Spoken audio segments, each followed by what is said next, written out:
ঈমান আনবা। কেমন ঈমান আনবা? যেমন ঈমান এনেছিল সাহাবায়ে কেরাম। এখন প্রশ্ন হলো, সাহাবায়ে কেরাম আল্লাহর নবীকে কি পরিমাণ বিশ্বাস করতেন, আল্লাহর নবীকে কি পরিমাণ মহব্বত করতেন? আমি দুই একটা ছোট্ট ঘটনা বলি। আল্লাহর নবী সাল্লাল্লাহু আলাইহি ওয়াসাল্লাম একদিন এক সাহাবী মজলিসের মধ্যে উপস্থিত হয়ে আল্লাহর নবী সাল্লাল্লাহু আলাইহি ওয়াসাল্লামকে সালাম দিছে, আসসালামু আলাইকা ইয়া রাসূলুল্লাহ। নবী তার দিকে ওইদিকে মুখ ফিরিয়ে নিছে, আবার ওইদিকে সাহাবী সালাম দিছে। নবীদের সাথে পরামর্শ করতে লাগলো, ঘটনা কি? নবীজি কেন আমার সাথে রাগ? নবীজি কেন আমার সাথে অসন্তুষ্ট? নবীজিকে আমি সালাম দেই, নবীজি আমার সালামের উত্তর দেয় না, ঘটনা কি? ঘটনা উদ্ঘাটন করতে হবে। এবার ওই সাহাবী অন্যান্য উপস্থিত সাহাবীদেরকে জিজ্ঞাসা করতে লাগলেন। উপস্থিত সাহাবীদেরকে খুঁজতে খুঁজতে এক সাহাবীর কাছে ঘটনা তিনি খুলে পেলেন। সাহাবী বলল, গতকালকে নবীজি তোমার বাড়ির পাশ দিয়ে যাচ্ছিল, তুমি একটা নতুন বাড়ি তৈরি করেছ, তোমার বাড়িটা 2 তলা ভবন, বিশাল কারুকার্য করে ডুপ্লেক্স বাড়ি তৈরি করেছ। নবীজি এটা দেখে মনে কষ্ট পেয়েছেন।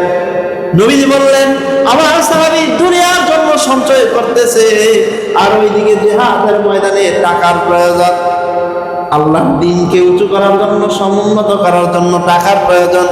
সাহাবী দিক দিয়ে দুনিয়া তৈরি করতেছে, দুনিয়া বানাইতেছে। এটা দেখা নবীজি কষ্ট পাইছেন। হয়তোবা আমার মনে হয় নবীজি এই কারণে তোমার প্রতি রাগ। সাহাবী বললেন, সত্যি কি? বলে যে হ্যাঁ, গতকালকে নবীজি তোমার বাড়ির সামনে দিয়ে যাচ্ছিলেন, তখন তিনি তোমার বাড়ি দেখে অসন্তুষ্ট হয়েছেন। সাহাবী সাথে সাথে বাড়িতে এসে তার এই 2 তলা বাড়ি নতুন করে নির্মাণ করেছিলেন, সাথে সাথে ওই বাড়িটাকে ভেঙে তছনছ করে দিয়েছে। বলেন সুবহানাল্লাহ।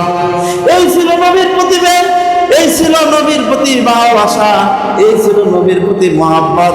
মুহতারাম হাজিরিন, আল্লাহর নবী সাল্লাল্লাহু আলাইহি ওয়াসাল্লাম হাদিস শরীফের মধ্যে স্পষ্টভাবে ইরশাদ করেছেন, লা ইউমিনু আহাদুকুম হাত্তা আকুনা আহাব্বা ইলাইহি মিন ওয়ালিদিহি ওয়া ওয়ালাদিহি ওয়ান নাসি আজমাইন।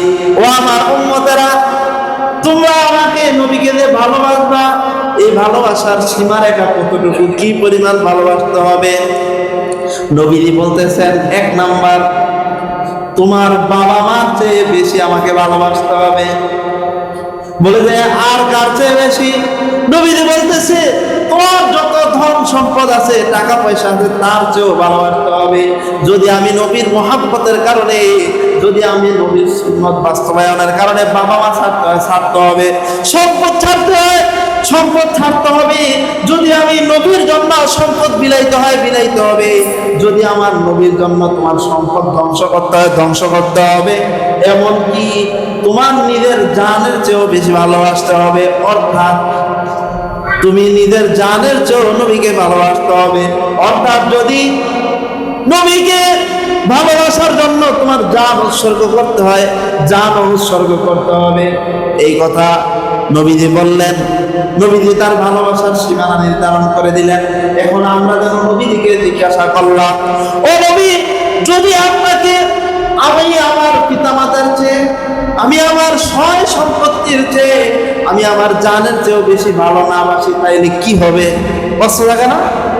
যে আমি যদি আমার নিজের জানের চেয়ে, আমি আমার পিতামাতার চেয়ে, আমি আমার সয় সম্পত্তির চেয়ে আপনাকে ভালো না বাসি, তাহলে কি হবে? নবী নিজে বলে দিতেছেন, লা ইউমিনু, তাইলে তুমি মুমিন হইতে পারবে না।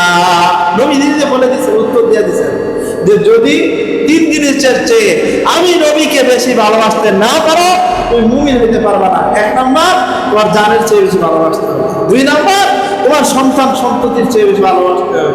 3 নাম্বার, তোমার সয় সম্পদ, বাড়ি গাড়ি সব কিছুর চেয়ে আমি নবীকে ভালোবাসতে হবে।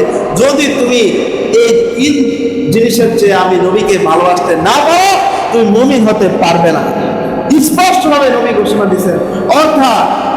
অর্থাৎ আমি নবীর জন্য জান দেওয়া লাগলে জান দিবা, আমি নবীর জন্য মাল দেওয়া লাগলে মাল দিবা, আমি নবীর জন্য তোমার মাতা মা সন্তান সন্ততি সব যদি ত্যাগ করতে হয়, সবাইকে তুমি ত্যাগ করবা। এই 3 জিনিসের চেয়ে আমি নবীকে যদি বেশি ভালোবাসতে না পারো তুমি, তাইলে তুমি প্রকৃত মুমিন হতে পারবে না। মোহতারাম হাজিরিন, আজকে আমরা শুধুমাত্র স্ত্রীকে রাজি খুশি করার জন্য দাঁড়িয়ে রাখি না। অনেকে শুধুমাত্র মানুষ কি বলবে এই কারণে পাঞ্জাবি পায়জামা টুপি পরিধান করে না, নবীর সুন্নত গায়ের মধ্যে জড়ায় না। আছে না? অসংখ্য আছে। তাইলে আপনি নিজেকেই প্রশ্ন করেন, নিজের বিবেককে জিজ্ঞাসা করেন, আপনি কি এখনো প্রকৃত মুমিন হতে পেরেছেন? আপনি কি সব জিনিসের চেয়ে নবীকে বেশি ভালোবাসতে পেরেছেন? মোহতারাম হাজিরিন, নবীদেরকে আমার জানের চেয়েও, আমার প্রাণের চেয়েও, আমার সন্তান সন্ততি পিতামাতা সব কিছুর চেয়েও আমাকে বেশি ভালোবাসতে হবে। এর জন্য যা কিছু করা দরকার করতে হবে। সাহাবায়ে কেরাম এমনটাই করেছেন।